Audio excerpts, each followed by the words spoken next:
हरे कृष्णा।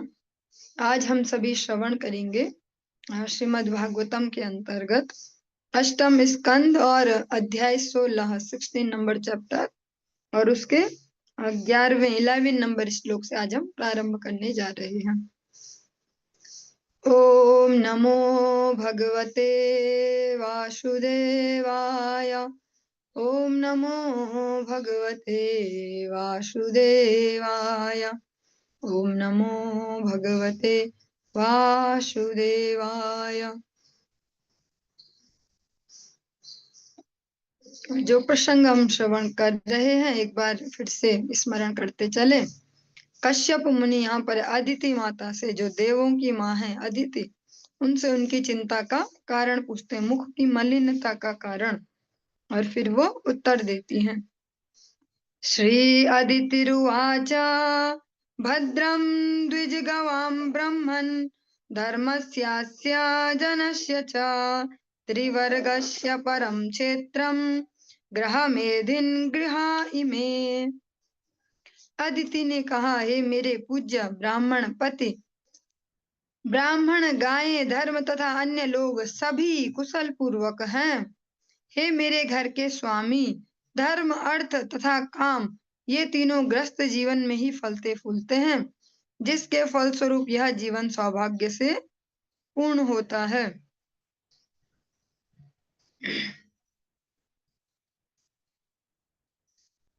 अग्नयो अतिथयो भृत्या भिक्षवो ये च लिप्सवः सर्वं भगवतो ब्रह्मन् अनुध्यायान्नान्नरिष्यति। हे प्रियपति, मैं अग्नि, अतिथि, सेवक तथा भिखारी इन सब का समुचित ध्यान रखती रही हूँ। चूंकि मैं सदैव आपका चिंतन करती रही हूँ, अतएव धर्म में किसी प्रकार की उपेक्षा की संभावना नहीं रही। को नु मे भगवन् कामो न संपद्येत मानसः यस्या भवान् प्रजाध्यक्ष एवं धर्मान् प्रभाषते। हे स्वामी, चूंकि आप प्रजापति हैं और धर्म के सिद्धांतों के पालन में स्वयं मेरे उपदेशक हैं, तो फिर मेरी सभी इच्छाओं के पूरा न होने की क्या संभावना हो सकती है? क्योंकि आप एक प्रजापति हैं, नॉर्मल कोई व्यक्ति नहीं है, प्रजापति हैं, और मुझे जो धर्म के उपदेश हैं उनको आप ही प्रदान करते हैं। अतः ऐसा कैसे हो सकता है कि मेरी कुछ इच्छाएं या कुछ इस प्रकार की भावनाएं वो पूर्ण न हुई हों। तवैव मारीच मनः शरीरजाः प्रजा इमाः सत्त्व रजस्तमोजुषः समो भवास्ताश्व सुरादिषु प्रभो तथापि भक्तं भजते महेश्वरः। हे मरीचि पुत्र, आप महापुरुष होने के कारण असुरों तथा देवताओं के प्रति समभाव रखते हैं, क्योंकि वे या तो आपके शरीर से उत्पन्न है या आपके मन से। वे सतो, रजो तथा तमो गुणों में से किसी न किसी गुण से युक्त हैं, लेकिन परम नियंता परमेश्वर समस्त जीवों पर समदर्शी होते हुए भी भक्तों पर विशेष रूप से अनुकूल रहते हैं। बहुत सुंदर सी बात यहाँ पर जो अदिति माता है वो कहती हैं, वे उनको स्मरण दिलाते हैं उनकी परंपरा का। हे मरीचि पुत्र, आप महापुरुष हैं, इसलिए असुर और देवताओं सबके प्रति एक जैसा ही भाव रखते हैं, क्योंकि सारे आपसे ही तो उत्पन्न हुए हैं, कोई शरीर से, कोई मन से, अलग अलग प्रकार से, पर उत्पन्न आपके द्वारा ही हुए हैं। और वो कहती हैं कि ये जो भी सृष्टि है, दैत्य है, दानव है, देव है, ये सतो, रजो, तमो इन तीनों गुणों के अंतर्गत ही है। और श्री भगवान जो हैं, एक सुंदर सा वाक्य कहती हैं कि वे भक्तों के प्रति थोड़े विशेष सुहृद होते हैं। भगवान भी सबके प्रति समभाव होते, किंतु भक्तों के प्रति थोड़ा विशेष स्नेह होता है। श्रीमद् भगवद गीता में भी हम इस प्रकार से श्रवण करते हैं। समोहम सर्वभूतेषु न मे द्वेष्योऽस्ति न प्रियः ये भजन्ति तु मां भक्त्या मयि ते तेषु चाप्यहम्। भगवान कहते हैं मैं सबके लिए एक जैसा ही हूँ, लेकिन फिर भी जो भगवान को भजते हैं भगवान उनके प्रति विशेष उन्मुख रहते हैं।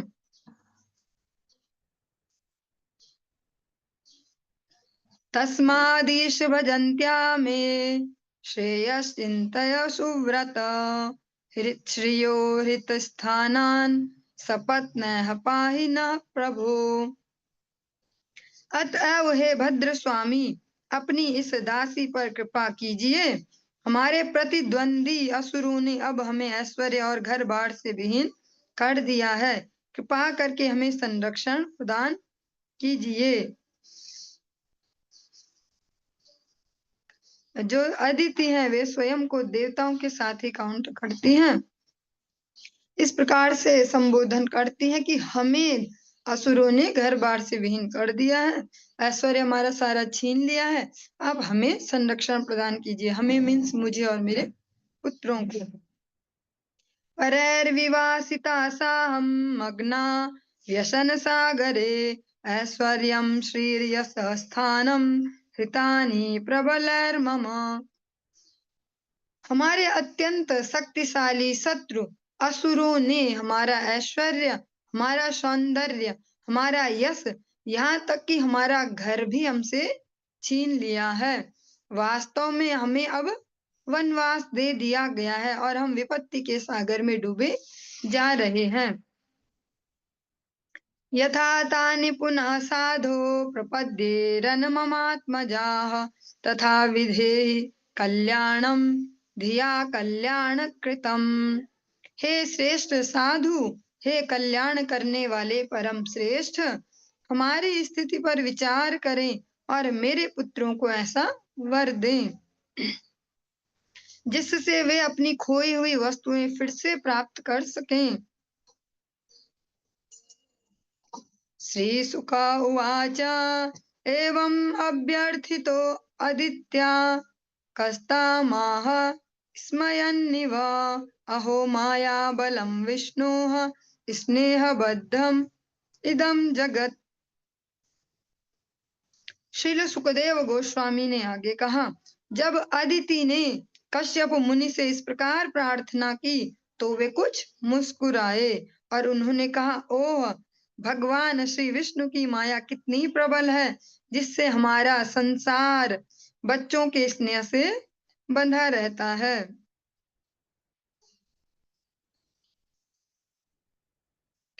क्वा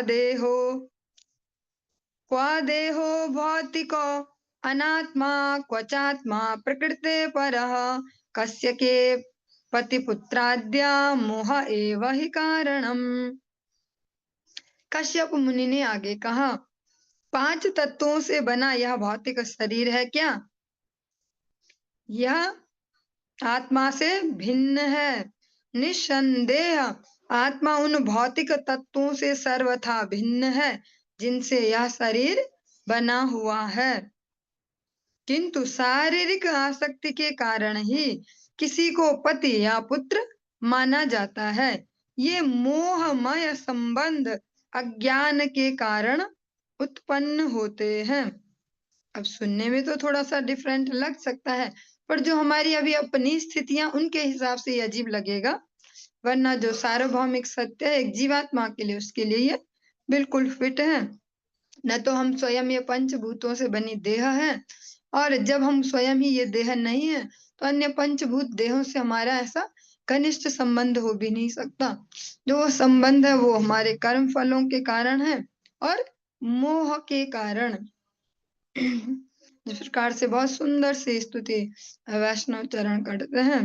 बंधुदार सुत सुता तब दासी दास से तो संबंध सबे अमार प्रयास से तो संबंध सबे अमार प्रयास। हे प्रभु, जो भी ये संबंध है ये सभी आपके दास दासियां ही हैं वास्तव में, जो जो भी हम इनको नाम देते हैं वो हमारे अपने प्रयास है, वो हम कह सकते हैं अगर एक रफ सी लैंग्वेज में तो हमारी पर्सनल प्रॉब्लम है कि हम किससे कैसे अटैचमेंट रखते हैं। लेकिन वास्तव में इस प्रकार से कश्यप मुनि अदिति जी को अ, समझाते हैं। उपतिष्ठस्व पुरुषं भगवन्तं जनार्दनं सर्वभूतगुहावासं वासुदेवं जगद्गुरुम्। हे प्रिय अदिति, तुम उन पूर्ण पुरुषोत्तम भगवान की भक्ति में लग जाओ जो हर एक के स्वामी हैं, जो हर एक के शत्रुओं का दमन करने वाले हैं, जो हर एक के हृदय के भीतर आसीन रहते हैं। केवल वे परम पुरुष भगवान श्री कृष्ण अथवा वासुदेव ही सबको शुभ शुभ वरदान दे सकते हैं, क्योंकि वे सारे विश्व के गुरु हैं। बहुत ही सुंदर सी कह सकते हैं सांत्वना या सलाह, इस परामर्श इस प्रकार से कश्यप मुनि अदिति माता को देते हैं। क्योंकि अभी वो अपने पुत्रों के प्रति जो विशेष आग्रह है, अनुग्रह है, विशेष कह सकते हैं उनके प्रति जो सद्भाव है, मोह है, ममता है, उससे ग्रसित होकर इस प्रकार से कह रही है कि हमारी विपत्ति, जबकि वो तो नहीं रहती स्वर्ग में, कि हम परेशानी में, हम घर-बार से विहीन हो गए, हम वनवासी हो गए, जबकि वो अपने आश्रम में ही हैं। तो कश्यप मुनि भी एक श्रेष्ठ भक्त जैसे उन्हें सही सलाह ही देते हैं कि आप ऐसा करो, फोकस ऑन योरसेल्फ। आप स्वयं को भगवान की भक्ति में लगाइए और ये जो भगवान हैं, ये तो सबके ही स्वामी हैं, सबके ही शत्रुओं का दमन करने वाले, पर्सनली हमारे ही नहीं, हमारे पुत्र ही नहीं, सबके ही शत्रुओं का दमन करते हैं, सबके ही अंतःस्थल में, सबके ही हृदय प्रदेश में रहने वाले हैं। और केवल वे परम पुरुष भगवान श्री कृष्ण अथवा वासुदेव ही सबको शुभ वरदान दे सकते हैं। एकमात्र भगवान ही हैं जो शुभ वरदान किसी को दे सकते हैं, क्योंकि वे संपूर्ण विश्व के गुरु हैं। बहुत सुंदर सा यहाँ पर भगवत गीता का रेफरेंस दिया गया। भगवान ने एक सुंदर सा श्लोक कहते हैं जो आप सभी ने बहुत ही कह सकते हैं मेहनत से स्मरण भी किया है और बार-बार जब परिस्थिति आती होगी तो उच्चारण भी करते होंगे, ऐसी मैं आशा करती हूँ। तेषां सतत युक्तानां भजतां प्रीतिपूर्वकं ददामि बुद्धियोगं तं येन माम् उपयान्ति ते। जो निरंतर मेरे चिंतन में लगते हैं, भक्ति पूर्वक, प्रेम पूर्वक मेरा पूजन करते हैं, उन्हें मैं वो बुद्धि देता हूँ। कौन सी बुद्धि? कि किसी को कैसे लूटा जाए, किसी की संपत्ति कैसे धोखे से अपने नाम कर लें या कैसे किसी को चीट करके हम एक हायर पोस्ट तक पहुंच जाएं। भगवान कहते हैं मैं वो बुद्धि देता हूँ, ये न माम उपयान्ति ते, जिससे वो फाइनली मुझ तक पहुंच पाए। और जब ऐसी धीर बुद्धि प्राप्त हो गई भगवान से, भगवान तक पहुंचने में जो सहायक है, तो बीच के सारे जो भी हर्डल्स है, जो भी बाधाएं हैं, उनको भी जीतने की, उनको भी पार करने की बुद्धि उसमें सम्मिलित होगी। इस प्रकार से कश्यप मुनि जी एक सही सलाह अदिति को देते हैं कि हे देवी, आप इधर-उधर इधर-उधर बुद्धि लगाने की बजाय भगवान की भक्ति में स्वयं को स्थिर करें। और यही हमारे जीवनों में भी है। हम कितना ही घुस-घुस के किसी का चिंतन कर लें, किसी के लिए चिंतित हो लें, ऐसा सोचें, वैसा सोचें और सोच-सोच के और कॉम्प्लिकेटेड करें उस सीन को, उतनी बड़ी विपत्ति हो ना, इमेजिन कर के, अगर ना ऐसा हो गया तो फिर ऐसा हो जाएगा और उसको पता चल गया तो फिर ऐसा और वहाँ फैल जाएगा, ये हो जाएगा, वो हो जाएगा और आगे-आगे उसको डरावनी पिक्चर बनाते जाते हैं। कश्यप मुनि कहते हैं इसको यहीं पे, विचारों को यहीं पे कट कर दिया जाए, उनको भगवान के श्री चरणों में जोड़ दिया जाए। श्रीमद् भागवत जी के महात्म्य में भी आप श्रवण करते हैं, नष्ट प्राय अभद्रेषु नित्य भागवत सेवया। जो भी अननेसेसरी है, चाहे वो थॉट प्रोसेस है, चाहे वो व्यक्ति है, वस्तु, परिस्थिति, श्रीमद् भागवत जी का आश्रय लेंगे तो वो कट हो जाएंगे, बीच में उनमें स्टॉप लग जाएगा। क्योंकि अननेसेसरी थिंकिंग हमारी अनेक-अनेक समस्याओं को हमारी ओर और अधिक आकर्षित करती है। वो स्पष्ट कहते हैं कि अपनी सारी सामर्थ्य को भगवत सेवा में लगाइए, भगवत चिंतन में लगाइए। स विधास्यति ते कामान् हरिर्दीनानुकम्पनः अमोघा भगवद्भक्तिर् नेतरेति मतिर्मम। दीनों पर अत्यंत दयालु पूर्ण पुरुषोत्तम भगवान तुम्हारी सारी इच्छाओं को पूरा करेंगे, क्योंकि उनकी भक्ति अच्युत है। भक्ति के अतिरिक्त अन्य सारी विधियां व्यर्थ हैं, ऐसा मेरा मत है। जो कह सकते हैं प्रजापतियों में जिनकी गिनती है, जिनकी अनेक अनेक प्रकार की सृष्टियां से कश्यप ऋषि अपनी धर्म पत्नी को, जो वास्तव में धर्म पत्नी है, पत्नी उनकी अनेक हैं, पर धर्म पत्नी जो है उनको इस प्रकार से सुझाव दे रहे हैं कि जो भगवान है वे सभी पर ही, सभी के लिए ही दयालु हैं, सभी की ही सर्व वांछाओं को पूर्ण करने वाले हैं, और उनकी जो भक्ति है वो कैसी है? अव्ययः कर्तुम अव्ययम। भगवान की जो भक्ति है वो नष्ट नहीं होती, अच्युत, कभी च्युति नहीं होती भगवान की भक्ति की।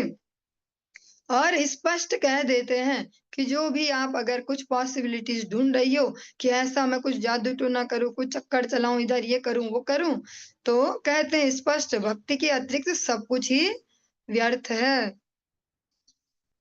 ऐसा मेरा मत है।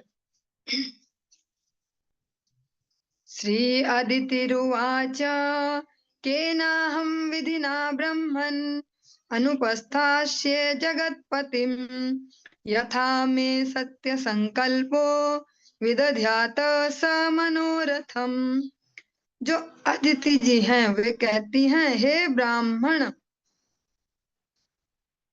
श्रीमती अदिति ने कहा, हे ब्राह्मण, मुझे वह विधि विधान बतलाएं जिससे मैं, जो जगतपति हैं, जो अखिल जगत के जो नाथ हैं, ऐसे श्री जगन्नाथ भगवान की पूजा कर सकूं और श्री भगवान मुझसे प्रसन्न होकर मेरी समस्त इच्छाओं को पूरा कर दें। अब वे अपने पतिदेव से इस प्रकार की विधि जानना चाहती हैं कि ऐसी कौन सी विधि है जिससे प्रभु जो है वो शीघ्र प्रसन्न हो जाए और मेरी सारी वांछाओं को पूर्ण कर दें।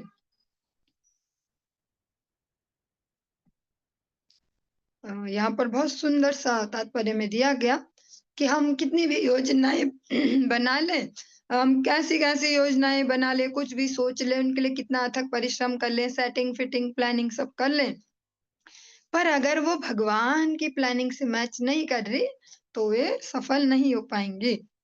अतः वास्तविक जो प्रयास है वो यही है, भगवत शरणागति और भगवान को सरेंडर करना कि हे ठाकुर जी, जो आपको उचित लगे वो हो, जो इच्छा नंद लाल की बात बनेगी सोए, भगवान आपकी जो इच्छा है वैसा ही होना चाहिए।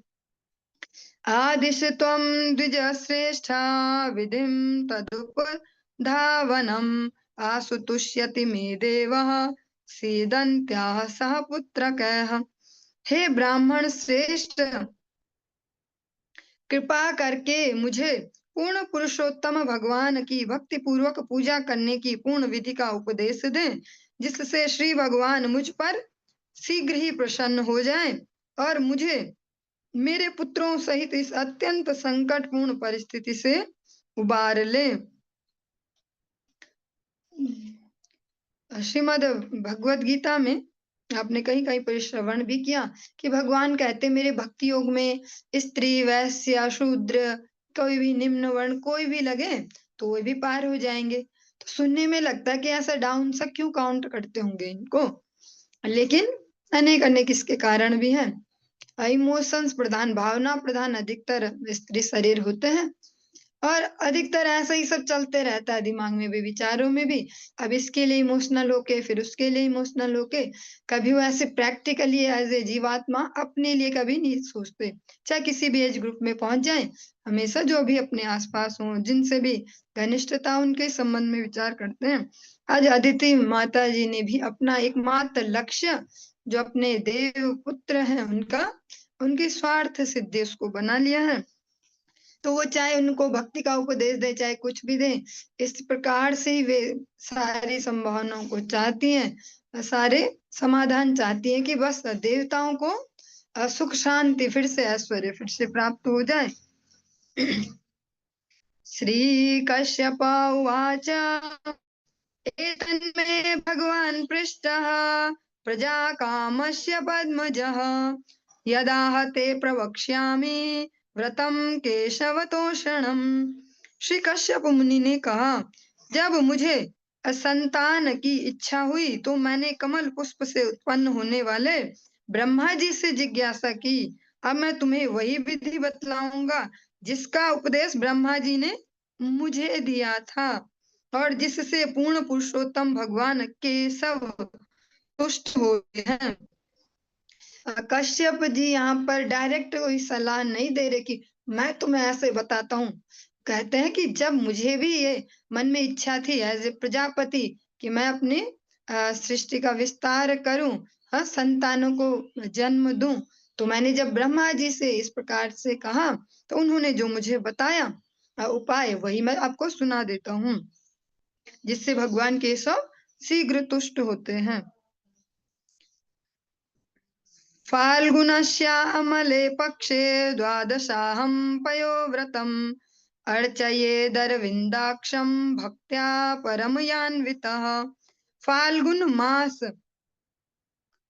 जो अभी चल ही रहा है के शुक्ल पक्ष में द्वादशी तक के 12 दिनों तक मनुष्य को केवल दूध पर आश्रित रहकर व्रत रखना चाहिए और भक्ति पूर्वक कमल नयन पूर्ण पुरुषोत्तम भगवान की पूजा करनी चाहिए।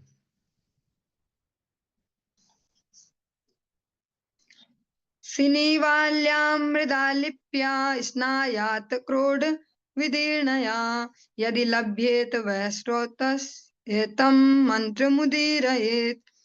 यदि सूकर द्वारा खोदी गई मिट्टी उपलब्ध हो तो अमावस्या के दिन अपने शरीर पर इस मिट्टी का लेप करें और बहती नदी में स्नान करें। स्नान करते समय इस प्रकार के मंत्रों का उच्चारण करें। त्वं देव्यादि वराहेण रसायाः स्थानमिच्छता उद्धृतासि नमस्तुभ्यं पापमानं मे प्रणाशय। हे माता पृथ्वी, तुम्हारे द्वारा ठहरने के लिए स्थान पाने की इच्छा करने पर श्री भगवान ने वाराह रूप में तुम्हें ऊपर निकाला था। मैं प्रार्थना करता हूँ कि कृपा करके मेरे पापी जीवन के सारे फलों को आप विनष्ट कर दें। मैं आपको सादर नमस्कार करता हूँ। निर्वर्तितात्मनियमो देव मर्चेत समाहितः आचार्यां स्थण्डिले सूर्ये जले वहन्नो वहन्नो गुरावपि।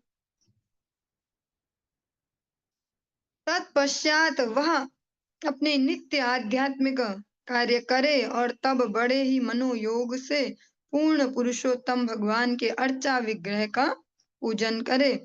साथ ही वेदी सूर्य जल अग्नि और गुरु का भी पूजन करे। नमस्तुभ्यं भगवते पुरुषाय महीयसे सर्वभूत निवासाय वासुदेवाय साक्षिणे। हे पूर्ण पुरुषोत्तम भगवान, हे महानतम, हे सबके हृदय में निवास करने वाले और जिनमें सभी जीव निवास करते हैं, हे प्रत्येक वस्तु के साक्षी, हे सर्वश्रेष्ठ एवं सर्वव्यापी पुरुष वासुदेव, मैं आपको सादर नमस्कार करता हूँ। इस प्रकार से फिर भगवान की प्रार्थना। नमो अव्यक्ताय सूक्ष्माय प्रधान पुरुषाय च चतुर्विंशद गुणज्ञाय गुण संख्यान हेतवे। हे परम पुरुष, मैं आपको सादर नमस्कार करता हूँ। अत्यंत सूक्ष्म होने के कारण आप भौतिक आंखों से कभी नहीं दिखते। आप 24 तत्वों के ज्ञाता हैं और आप सांख्य योग की पद्धति के सूत्रकर्ता हैं।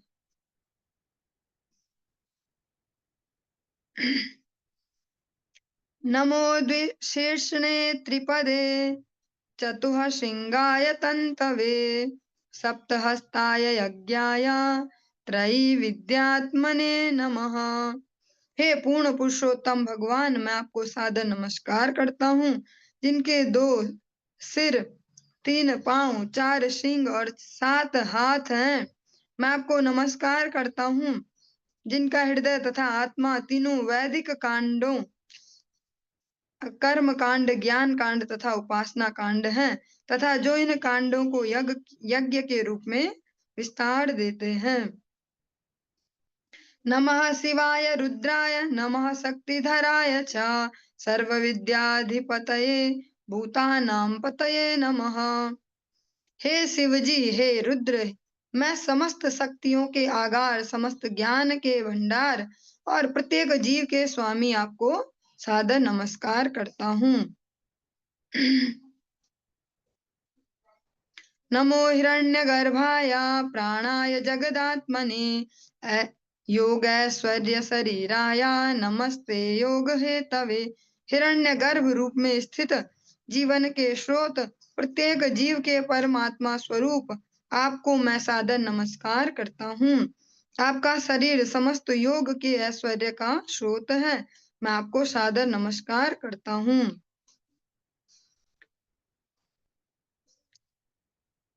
नमस्त आदिदेवाय साक्षिभूताय ते नमः।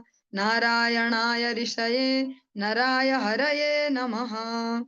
मैं आदि भगवान प्रत्येक के हृदय में स्थित साक्षी तथा मनुष्य रूप में नर नारायण ऋषि के अवतार आपको सादर नमस्कार करता हूँ।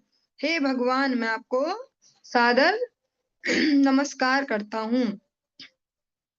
नमो मरकत श्याम वपुषे अधिगत श्रिये केशवाय नमस्तुभ्यं नमस्ते पीतवाससे। हे पीतांबरधारी भगवान, मैं आपको सादर नमस्कार करता हूँ। आपके शरीर का रंग मरकत मणि जैसा है और आप लक्ष्मी जी को पूर्णतः वश में रखने वाले हैं। हे भगवान केशव, मैं आपको सादर नमस्कार करता हूँ। त्वं सर्ववरदः पुंसां वरेण्या वरदर्शभ अतस्ते श्रेयसे धीराः पादरेणुमुपासते। हे परम पूज्य भगवान, हे वरदायकों में सर्वश्रेष्ठ, आप हर एक की इच्छाओं को पूरा कर सकते हैं।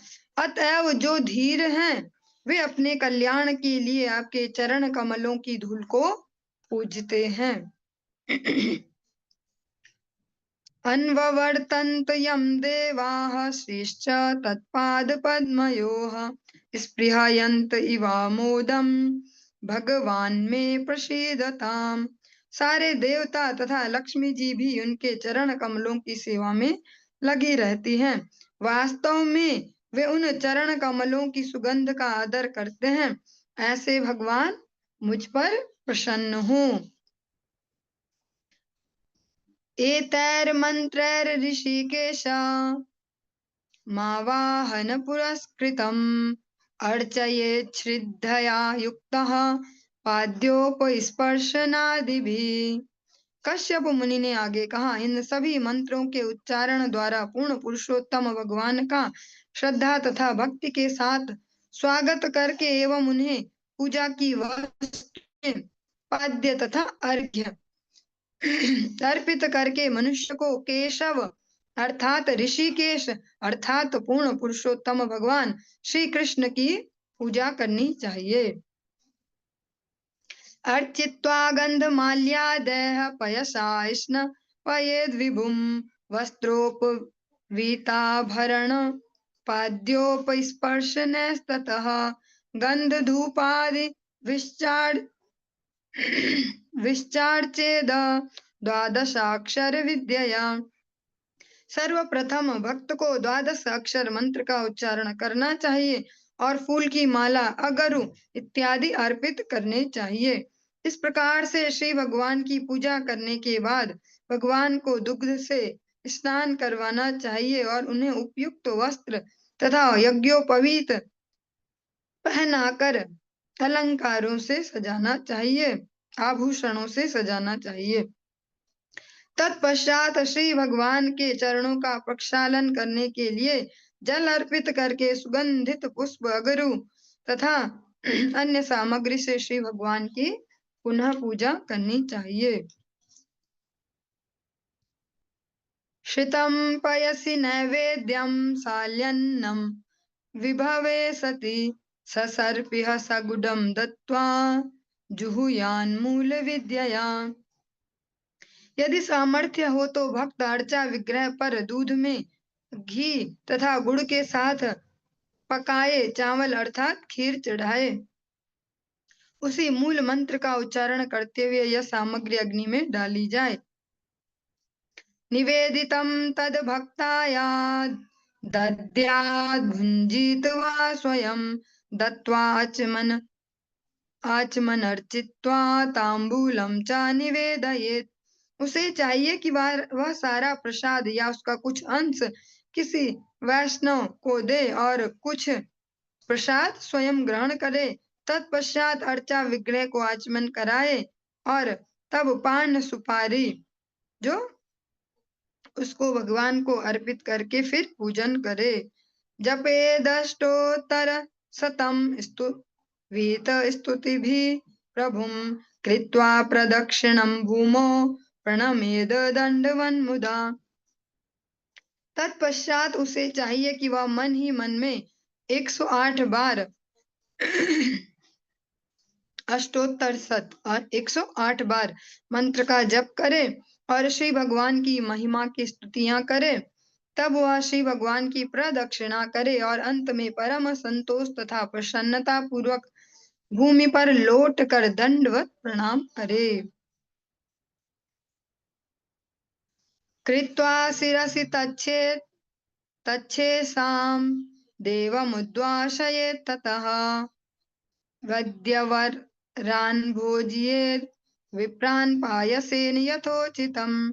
अर्चा विग्रह पर चढ़ाए गए जल तथा सभी फूलों को अपने सिर से छूने के बाद उन्हें किसी पवित्र स्थान पर उड़ेल दें। तब कम से कम 2 ब्राह्मणों को खीर का भोजन कराए। भुंजीत तैरनुज्ञातः श्रेष्ठः शेषं सभाजितः ब्रह्मचार्यार्थ तद्रात्र्यां शोभूते प्रथमे अहनि स्नातः शुचे यथोक्तेन विधिना सुसमाहितः पयसा स्नापयित्वार्चेद् यावद् व्रत समापनम्। जिन सम्मान्य ब्राह्मणों को भोजन कराया हो उनका भली भांति सत्कार करे और तब उनकी अनुमति से अपने मित्रों तथा संबंधियों सहित स्वयं प्रसाद ग्रहण करे।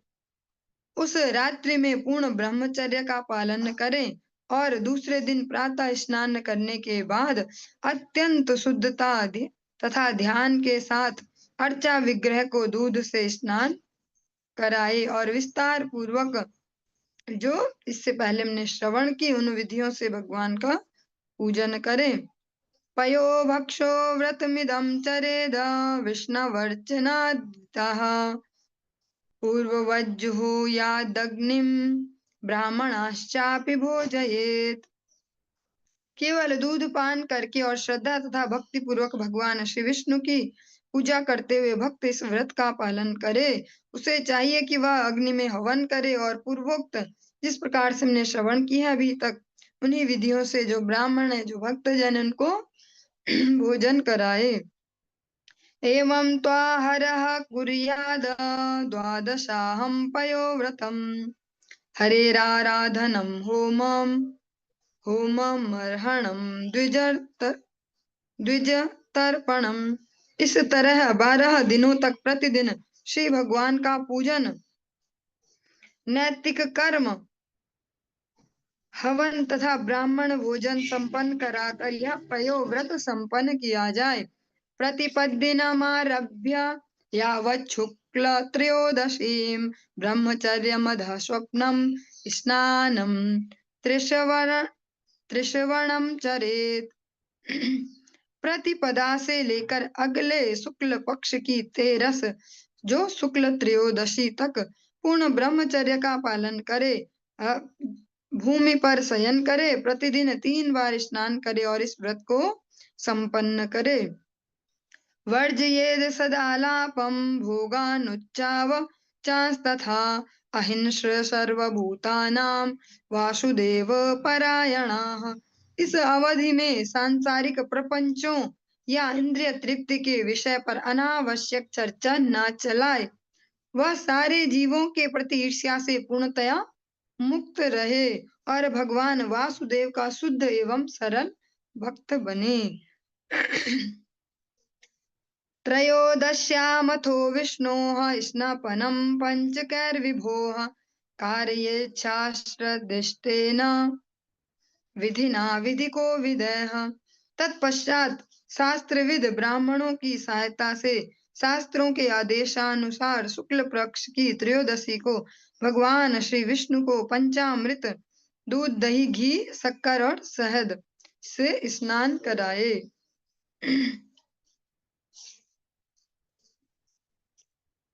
चलिए आज के इस प्रसंग को यहीं पर ही विराम देंगे। इससे आगे हम कल श्रवण करेंगे। तब तक के लिए विश्राम। हरे